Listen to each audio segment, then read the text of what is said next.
মুরগি নিজেরাই পা দিয়ে লিটারগুলা এবং তুষগুলা পা দিয়ে নাড়াচাড়া করতেছে এবং এতে হচ্ছে কি যে তারা নিজেরাই রেকিং করতেছে লিটার।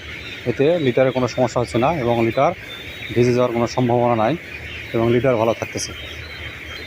সাধারণত লিটারের মধ্যে ড্রিঙ্কার যদি থাকে তাহলে সেখান থেকে লিটার ভিজে যাওয়ার সম্ভাবনা থাকে।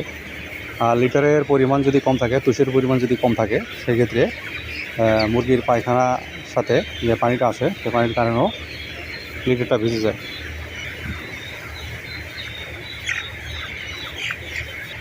মুরগি সুন্দর করে লিটারের মধ্যে খেলাধুলা করতেছে, লিটার সরাচ্ছে।